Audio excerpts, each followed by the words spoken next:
Hey everybody, what's going on? And welcome to our weekly Brain Balance show. My name is Corey. I am a proud Brain Balance parent, and this is Heather Wells. Heather is a board certified cognitive specialist. She is a child therapist, and she is also a National Autism Summit speaker. Did I get all that right, Heather? You did. Good. Well, listen, each week we get a chance to come on and we get to talk to you about you and your kids. We hope that this show is a resource for you if you are a busy parent, because right now we're dealing with a lot. We're dealing with a lot as parents, human beings every day. The news is rough. And so we are trying the best we can to not only stay positive, but help our kids as they transition to different phases throughout their life, right? We have the pre-K, we have kindergartners, they go into elementary school, middle school, high school, and off to college. And believe it or not, every single one of those phases, they're experiencing different things inside their bodies, inside their brains. And so there's some kids like my son that struggle with the sensory side of it. Okay. And so Heather's here to talk to us not only about that, but I want to talk about, like you said, Heather, getting back to school. It's very real. We have learning differences and we have different children, different personalities. So walk us through this first slide. I'm going to bring us in and lead us off talking about learning differences. Yes, I wanted to talk about learning differences to help understand how overlooked this is. A lot of teachers say they don't feel that they have the resources or the confidence to know when to make referrals. And there's a lot of stuff that we've got to do a better job of educating parents about too, because 1 in 5 students has in the school it's called learning disorders. That's what LD means. I call them learning differences because I think it's a bit of a misconception to say it's a disorder. One of the misconceptions is that kids with learning disorders, quote unquote, as they called it in the school, have decreased intelligence. And that is not the case. They usually have average to above average intelligence, but they retrieve, store, process, communicate information differently, and it leads to issues in the classroom. So how do we pull out the best in them? 1 in 5 kids has a learning and or attention issue. There's a lot of what's called comorbidity where they may have attention as well as a math learning disorder or a reading disorder, that kind of thing. But only 1 in 16 kids, 1 in 5 have it, 1 in 16 have an individualized education plan for specific learning disorder or OHI, that's other health impairment, like ADHD. 1 in 50 receive accommodations through a 504. 504 is a civil rights law that is, we will not discriminate based on disability, and we will provide accommodations for kids who need it, where they can reveal what they know. And there are even 504s a lot of times for behavior plans. But I'm going to tell you, in almost 30 years, I don't recall ever working with a child who only had a behavioral issue. We're going to talk about them in a minute. Where's that behavior coming from? So you can see there's a real disconnect here. And so that's why I wanted to talk about this today. And on the next slide, I'll show you some kind of where we are on awareness. Okay. So there we go. You can see, I'm not going to go through every single one of these, but sometimes we think, well, my child, they're a little bit below their peers in reading or math. Only 40 to 43% see that as a sign of a learning difference. And you know why? Because we want to believe the best and, they're going to catch up. They're just a little behind.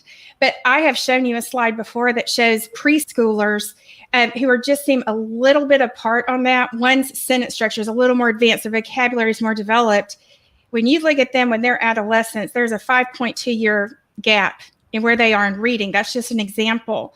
But look at this, bad handwriting, only 19% recognize that as a sign of a learning disorder. Y'all have heard me talk so many times about how our writing requires attention, self-regulation. We have to have memory. What was I writing again? Forming the letters, that requires a lot of sensory skills as well. And that makes sense that dysgraphia, which has to do with that handwriting, there's only 13% of people who've even heard of that before. Dyspraxia, 14%. That we learn first in our sensory motor system. If I have trouble motor planning, I may have trouble planning that assignment down the road. Can't sit still, always loses his homework. 27% only recognize that as a challenge. But here's something I want to tell you.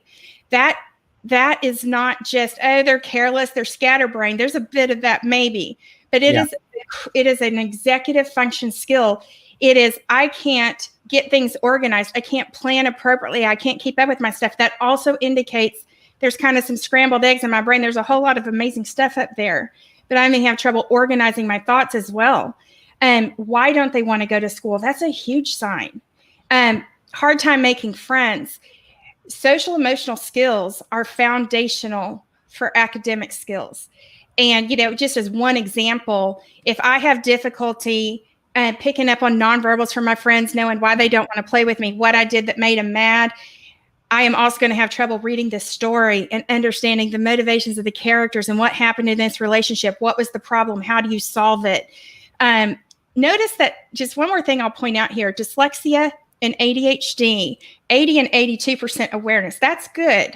However, the caveat to that is because these are the most known disorders, arguably, a lot of kids get mislabeled with one of these when it's actually something else. They may have a visual perception and processing issue, trouble reading, dyslexia, having trouble paying attention. If I don't understand what you are saying, it's going to be harder for me to attend, that kind of thing. Or they may have these challenges and then the other learning disorders get missed. And then finally, we'll look quickly at a couple of myths on the next slide, and then we'll take those away for a minute. 48% of parents believe kids will grow out of their struggles. Oh, it's just a phase. They're going to grow out of it. They're just being a boy, etc. Y'all have heard those things before. Y'all have heard me say this, but I want you to know that straight from the National Center for Learning Disorders, they say age does not make learning disabilities and attention issues go away. They are differences in the structure and function of the brain. There's a lack of brain connectivity, communication. We got to get that stimulated. They must have professional help to get this taken care of. The gap will widen.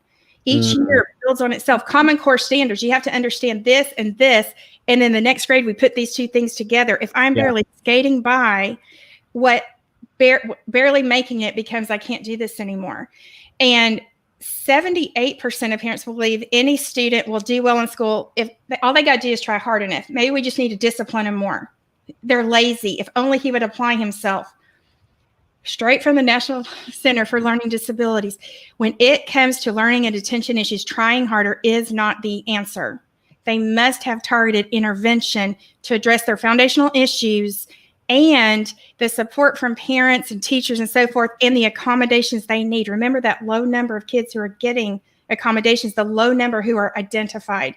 So I wanted to set the stage for why I am so passionate about talking about this today. And we'll kind of take those away now. And I want to give you some signs you can look for that there may be a struggle. One of my directors was talking about how I keep asking the teachers, where's the homework folder? We're ready to get going with school again. There's been this big gap. And understandably, a lot of schools are trying to ease kids back in. They've been back for a hot minute at this point. And we're no longer reviewing and trying to catch you up from last year. Now we're getting to what you're really supposed to be learning. So I want to get this year started off on the best foot for you, that, whatever I can do to help that.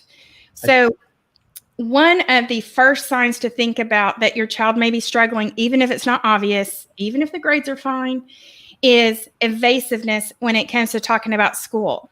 I'm sure this has never happened to anyone. How was your school day? Fine. I don't know. Wow, you just overwhelmed me with information. So one thing we want to do is you want to ask specific questions. And that way, that could be a really broad question. It overwhelms their mind. And I don't know how to answer that. A lot happened. But the other part of that is, are they, look for patterns. Are they evasive about school in general, no matter what you ask, or only about subject-specific matters, something to do with how they're getting along with peers, something about how math class is going? So that is a cue of where they may be struggling. Is it all-encompassing or is it subject-specific? Because what they're evading is something they're struggling with almost always. And then the other thing to think about, is it that they're truly avoiding the conversation, or is it that they don't have the skills to communicate the answer to you? Sometimes they don't know what they're struggling with. I can't even articulate this. Sometimes they don't have the language I am having to share something about school with you, and it's not a known context. We talked about academic versus conversational language. If we talk about stuff that happens at home, I can be much less specific, and you're very subconsciously going to fill in the blanks, and I don't have to be that good at explaining it. But I have to have the theory of mind to put myself in your shoes and think, Mom and Dad don't know who Timmy is, and they don't know what happened in science class, so I need to fill in those blanks for them. So think about language, think about social emotional skills. Can they put words to the emotions they're feeling? And the more I can put words to it, the more I experience emotions on the appropriate level. We talked about that before. Do they remember what happened at school? If they don't remember, they may be having trouble remembering what they're learning. Can they pay attention enough to even know what the teacher covered? Look for patterns, take notes, because the patterns tend to be much more obvious when you really take the time to log this stuff and start looking for those patterns. But a really good thing to do if you're having trouble getting somewhere is start kind of indirectly. You seem kind of down. Tell me more about that. I don't know. We don't want to say, how'd the math test go today? If find out what they're upset about. What was your favorite part of the day? What was the toughest part? And then that seems less threatening. And then you start getting more information. Nice. Talk to me about attitude and emotional changes. Yes, this is huge. So emotions precede behavior. So that we're next going to talk about behavior, but do they seem angry? Are they kind of biting your head off? Even a lot of times kids put on a brave face and they know what the rules are and I'm going to follow them. A lot of our kids who have the most difficulty with self-regulation are angels at school. I mean, that was my boys. I felt like a horrible mother because people would rave about my boys. And it's like, what kind of person am I that I'm frustrated by that? Because they're little devils. I love them very much. But I was like, what are y'all talking about? And then I'm thinking, I'm losing my mind because I don't think they're angels. I think they have beautiful hearts. But what the kid they're describing is not the child that I see at home. Most of me was glad to hear that, but part of me felt like a horrible person because it frustrated me. So even if you're getting these rave reviews about behavior, think about behavior at school and at home. Sometimes I am churning so hard, but I'm going to follow the rules and I don't want to get in trouble. And then I get into my safety zone of home with the people who love me most, bleh, and I'm just going to let it all out. So if you look at it, it can be erratic. It can be great at school, bad at home. It can be bad at school. It can be a mix, but look for those patterns. That is a sign of a churn. When Albert Wright was on and we talked about dyslexia, he spoke about how he used to purposely do things to get in trouble because he would do anything to avoid reading aloud in class and standing out because he struggled so much. It was undiagnosed dyslexia at the time. This was way back when and that was overlooked a whole lot. And Albert, I'm not calling you old. You're much younger than I am. But sometimes it's that. Sometimes I am eaten up with worry because I'm not making it and I'm standing out or I'm going to disappoint my parents. And so be sure your kids know that you accept them, not contingent upon grades. Be a safe place for them. Ask them non-threatening questions. Be calm. And they're going to be more likely to come to you and talk about things. And you may have to fill in the dots if they don't have the verbiage to really express what's troubling them. But boredom and apathy, so many times I see this where a kid has tried and tried and tried. If I just try hard enough, I can do it. And then they get to middle school and like, I have tried and tried and it's getting harder and harder. I'm further behind. I'm done. Because it's not working anyway. And then we just think, well, it's hormones and they're just going through an ornery phase. And there is some truth to that, of course. But how long did they churn? They were angels in school and now they seem to have an apathetic attitude. If I just stop caring, that is much less painful than I keep trying and I keep not making it. But a lot of times boredom happens is because I don't understand what's going on well enough to be interested in it. If I decided I'm going to listen to talk radio and they're speaking Farsi, I'm going to be bored. And it's not because of them. It is because I have no idea what they're saying. Maybe if I understood, I'd be like, that's really interesting. Yeah. So keep that in mind. Also, if you have kids, a lot of our learning difference kids also are gifted. It's called Twice Exceptional. We did a whole show on it. They may not be challenged enough in certain subjects, and then they struggle in others, and the ones they struggle, they're not applying themselves, and they have a bad attitude about the ones they're good at. It's not challenging enough. How can you make it more interesting to them? Yeah. That kind of thing. So boredom rarely is only about boredom. Nice. Let's jump into number 3, talking about Albert and everything. I mean, misbehavior is our third one. And sometimes that misbehavior can be other things. It's not really that they want to misbehave. Yes. Yeah, I gave the story. I just kind of tied those together because emotions precede behavior. We get our emotions regulated, behavior improves. Behavior is communication. And back to these kids who can't really express what's going on at school, they're lacking some of the skills to do so. Those are also academic skills they're lacking. If I can't express myself in a way that you and other people understand, I'm going to express it through behavior. I've shared before that 77 to 78% of students in behavioral modification programs at school have diagnosed or undiagnosed language challenges, and it does not mean they're not talking.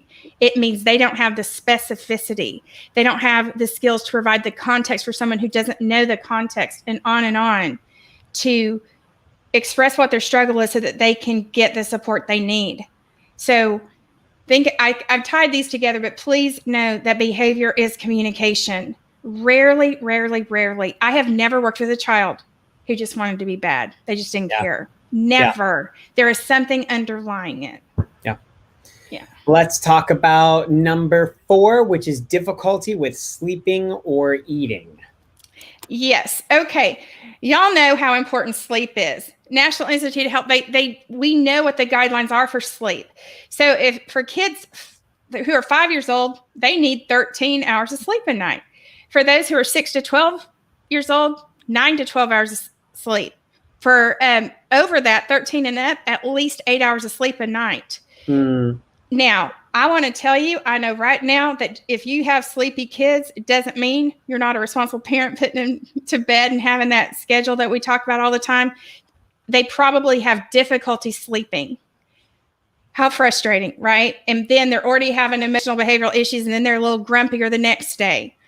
But a lot of what causes issues in school can also cause issues going to sleep. If I don't have the self-regulation to quiet my mind and be able to go to sleep at night, I may have difficulty with the self-regulation to subdue daydreams and focus on the teacher.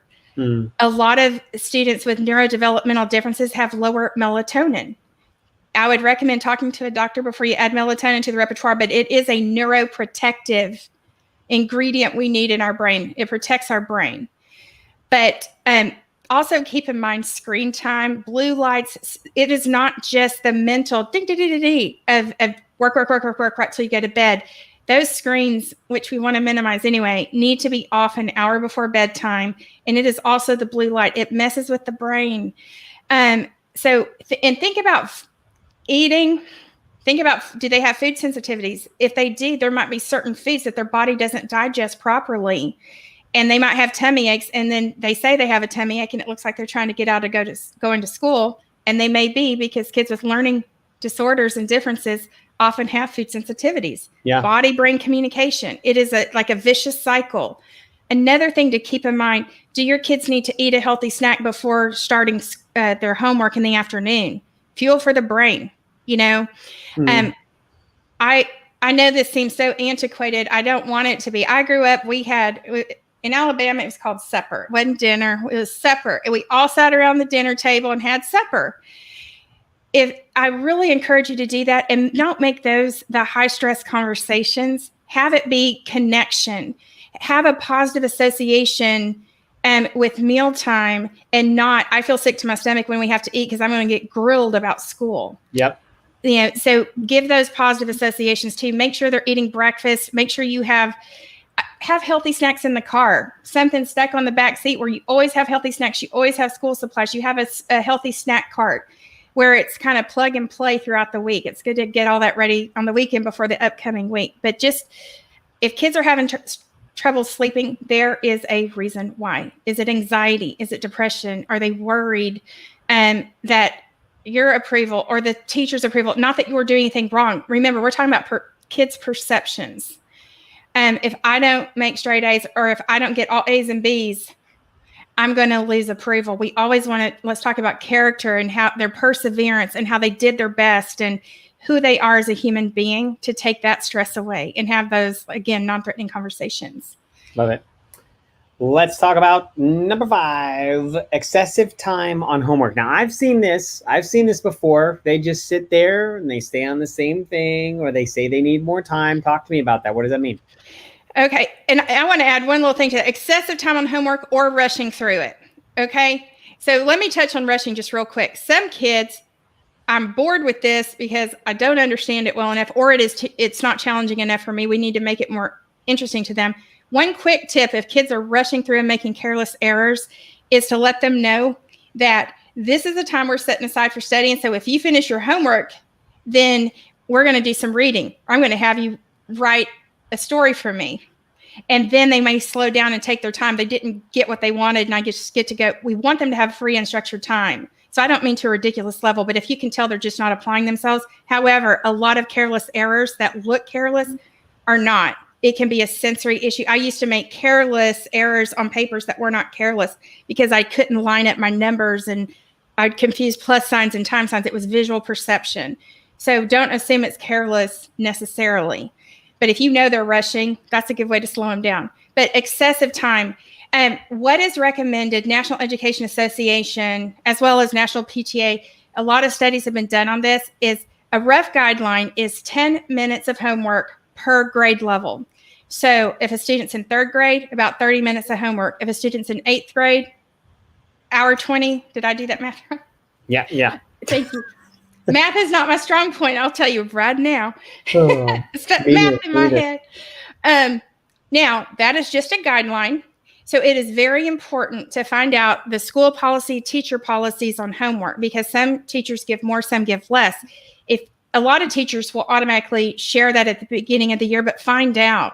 If a teacher thinks they are giving your child 15 minutes of homework at night and it's taking them 50 minutes, they are struggling, even if they get 100 on it. Yeah. And part of learning differences can be delayed processing, very slow. That is a churn. It's not only is it not just about the grade from the standpoint of we got to develop a sense of self and who they are in their heart and soul. It is also not about grades in that. How much did they have to sweat blood and tears to get that? Quality of life, that is taking out of another bucket. And then you're more likely to start seeing trouble sleeping, behavioral, emotional changes. Yeah. So that's really important. And if you know that and you see this pattern, now there might be one assignment, this was really a struggle for him. But if you see a pattern of it is always taking him too long, talk to the teacher and get some pointers and stuff.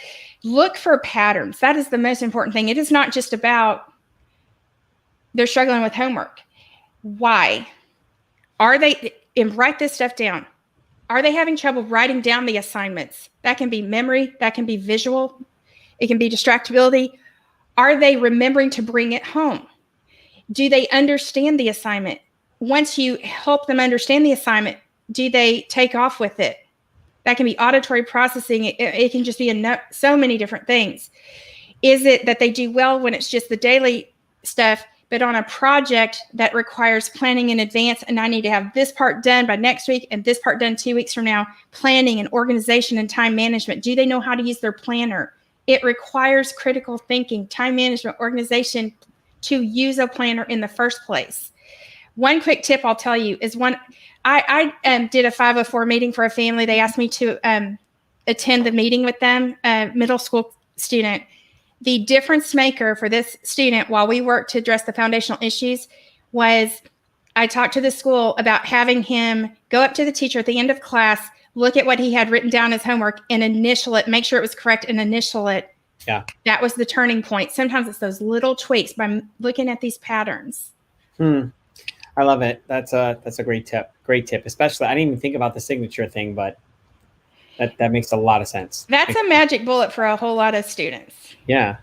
As we round out here, we got number 6 and 7 coming up. Number 6, we did kind of touch on teacher concerns. Yeah. So I think that one, is there anything else you wanted to add on? All I want to say about teacher concerns is even if it's different from what you've always known to be true about your child, listen anyway. They have an entire classroom of students that they're kind of that they know what the norm is. And every student's individual and unique, but if they're concerned, there's probably a reason. And there are so many pivotal shifts in school. A student can fly through kindergarten, first grade, second grade, third grade. There's a big shift. We're going from learning to read to reading to learn. Middle school, all of a sudden, I'm having to use executive function skills. I have so much more management of multiple classes. High school, executive functions go through the roof, the writing requirements, et cetera, et cetera. Memory, I could handle this story when it was this long. Now I have to remember this stuff. The vocabulary is much more complex. So keep that in mind. And it is an opportunity to catch an emerging issue before it becomes a big sinkhole. But it is a dialogue. So you also, if you know things that work for your kids, this sensory toy really helps. This social story really eases their anxiety. Don't assume that the staff from the previous year filled this year's teacher in on everything. You are the expert on your child. And it's so valuable to have the perspective of these teachers who care so much about the students, and you who are your biggest cheerleader and advocate and knowledge bank of your child. Put your heads together. Don't assume they're going to offer suggestions. Sometimes I've let them know I think there's a struggle, but I don't want to be intrusive, and they wait for you to come. So if they don't offer suggestions, ask. And the other thing is, grades do not just mean that kids don't care about school. If they are failing, there is an issue. Okay. And by the way, if they don't understand education, that also shows a cognitive concern. Okay. That is planning. That is an issue with goal setting. But most of the time it is a struggle. They may act like they don't care because that is easier than I tried and failed. So pay attention to grades and don't think it's just because they don't care. That is rarely the case. I think you covered that last one with low grade there. So we've covered our 7 tips, guys. And just to give you a little bit of recap, they're in the comments below. But these are 7 warning signs that your students are struggling. We talked about avoidance and evasiveness. We talked about attitude and emotional changes, misbehavior, difficulty sleeping or eating, excessive time on homework or rushing, teacher concerns, and low grades. And then we're going to bring the slides back in to kind of show you guys a little bit here. We really need to teach our kids, and I know this because Heather told me her notes, we need to teach our kids how to provide, ask for help, ask to advocate for themselves. And is that what you had in mind there by putting this little girl with the help sign? That's part of it. There has been so much out there in recent years about helicopter parenting. Let your kids fail. There's a whole lot to that. We talked before about how we cannot just rescue our kids all the time because they won't learn. We learn when we have to problem solve ourselves, and we inadvertently teach them, I don't think you could handle this, so I stepped in.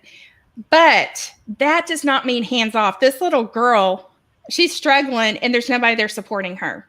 Okay. So we don't want to be hands off. If we nag and nag and nag, there's a lot of research that shows that improves grades. What does it do to your relationship? That is not the answer either. So it is not about hands off. It is not about helicoptering. It is about what you see on the right there. Hands on, but helping cultivate autonomy in our kids. We've talked about how that's one of the ingredients of intrinsic motivation that comes from my heart and soul. But with the support. So if this boy's struggling, dad's not going to say, well, here's the answer. Here's how you do it. Yeah. The rule of thumb is that you want to teach your kids. And of course, it's age specific and not more about developmental age, not chronological. If they're struggling with something, it can be teach them 3 different things to do to try to find the answer before you step in and help them solve it. And at his age, he's old enough to reach out to classmates. And maybe he needs to know how to use the table of contents or the appendix of his textbook better, that kind of thing. And after they've done those things, then you step in. You're not going to let them struggle, but you stretch them. The whole idea is we don't want work to be so easy that we don't stretch our kids and grow them, but we also don't want it to be too challenging or they feel defeated. Yeah. So that's really the concept here. And to carry that through, one of the best ways to be a hands-on supportive parent without being the rescuer is to develop a homework contract. You can develop contracts for behavior. You can develop contracts for pretty much anything, but I gave some examples on the next 2 slides. The first in the homework contract has some bullet points that you would customize based on your situation and based on the patterns you have found by taking notes like we talked about. And then there are also bullet points that the parents sign. So on the student homework, these are just examples. I will keep track of my assignments and write them in my planner before leaving each class. If you've talked to the teachers, I will make sure the teacher signs it. So again, you're customizing. If that's not the issue with your child, they always bring home the assignment. You don't need that bullet point. I will bring home all books and worksheets. I will make sure you know what supplies I need. I will ask my teacher for more information. So if they're struggling and don't understand an assignment, you can say, what could you have done at school to get the information you need? I could have asked my teacher. Yeah. What else? I could have asked Steve because he understood. Yeah. And so that starts teaching them to advocate for themselves. You know, if your student is complaining, I can never hear the teacher in this class. I sit right by the hallway and it's so noisy. Have the student go talk to the teacher about changing desk instead of you doing that if they are able to do so. I will make sure I know when assignments are due. Sometimes I understand the assignment, but I miss the due date because I missed that part of the equation. But so you can just see all of these examples. I will finish my assignments in my study zone. We want to make sure they have a study zone at home that's distraction-free, comfortable, has the supplies they need, and so forth. I will inform my parents that I don't understand and will let them help me understand difficult material. And I'm understanding that I don't get screen time until after I'm finished. Customize these to the needs of your student. Where are the roadblocks? And there is something about, and I'm going to tell you a lot of, like I said, the kids who have the largest social emotional struggles are rule followers. Sometimes they want to set their own rules, but have them sit down and develop this contract with you. That is buy-in. This is a similar principle to what I've talked about before when you have house rules. And that way, when kids disobey the house rules, it's not because I said so, and it creates a divide. The house rule states, and we all follow the house rules. Now you're not the bad guy. This is the house rule in a sense for homework. Yeah. And that they help develop. And then the parents will also have things to sign. And that's another thing. It's not all about, they're coming down on me. They are also holding themselves responsible to me.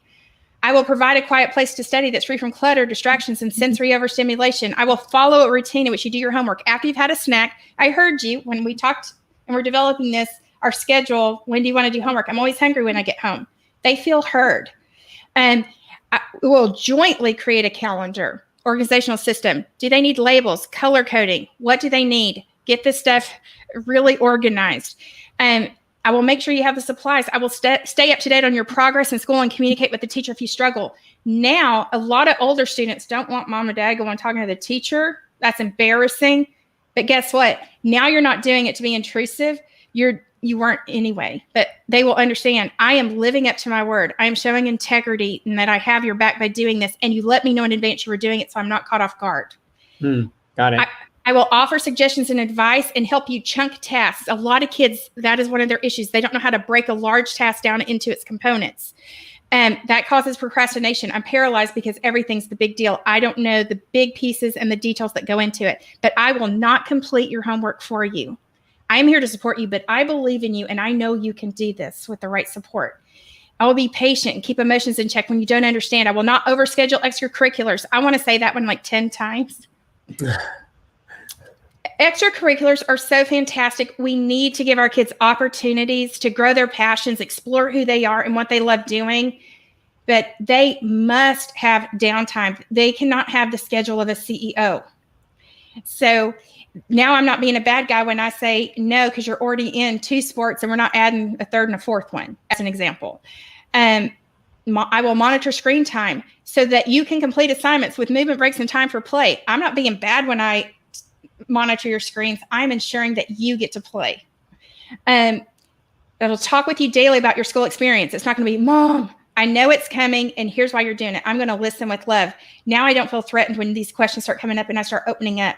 I will offer positive encouragement, acknowledge your efforts, not the grade, the perseverance, the process, the way they strategize. I don't understand this, but I reached out to my classmate. I looked online for an answer and I pulled out a different textbook. I use the table of contents effectively. Notice those things. Notice the small growth. I will support your learning style. Are they visual? Are they auditory? Are they hands-on? What can you do at home? Arts and crafts, or a virtual visit to a museum together, something like that that supports the things they're learning that also makes it more interesting to them. I will find the outside services you need if and when necessary, and I will adjust this homework contract as necessary to meet your needs. These kids will grow and change, and you will be listening to them. It's not carved in stone. They have a say. Great tips, Heather. I mean, this is such a wealth of information. I mean, if you guys could see these notes that she has here, there's just so much on the page. I can't believe we got through it. The truth is there is help wherever you are. Wherever you are in the country, there is a virtual program where Heather and her team can help you.